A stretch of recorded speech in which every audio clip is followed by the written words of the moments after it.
Hopefully the review on p-value is helpful, but one more thing that I wanted to make sure that you will remember is that the larger the difference between the two things that you're comparing, it might be two averages, it might be two variances, but whatever it is that they have a bunch of data here, a bunch of data here, the larger the difference between these data, the smaller will be your calculated p-value for statistical tests that you run. So a lot of this actually started with agriculture with, I think Fisher did this. Well, the t-test actually is kind of interesting. It's a story of a guy who worked at Guinness.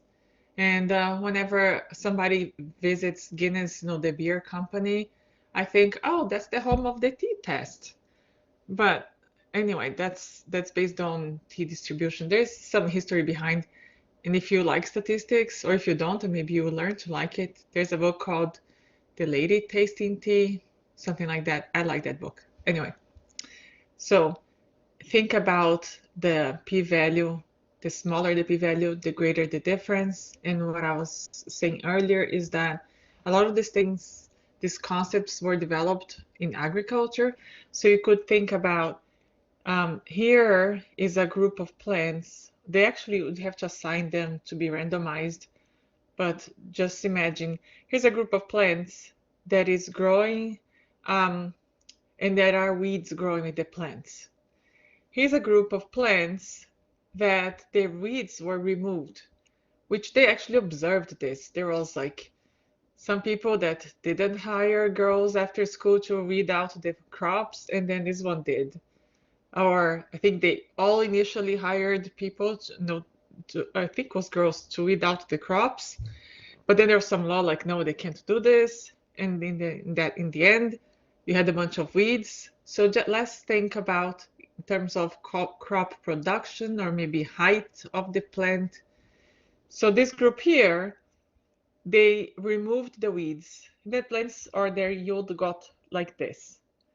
And this group here, the weeds were not removed. So those plants were competing with your crop for nutrients and sunlight. So then the yield goes down. So the difference between these two, if there is a very large difference between the two things you're comparing, that means that the thing that is different between these two, which is in this case is weeding out or not weeding out, it makes a true difference. So the larger the difference, the smaller will be the p-value, because the p-value is the difference, the probability of the difference being due to randomness. So if the difference, if one is up here and the other one is here, then there's only this much difference. Then the p-value will be high, and then you're going to think maybe weeding out does not make a difference. So bottom line, the more different the two groups are that you're comparing, then the lower will be your p-value, because most likely there is a real difference. It's not just due to chance.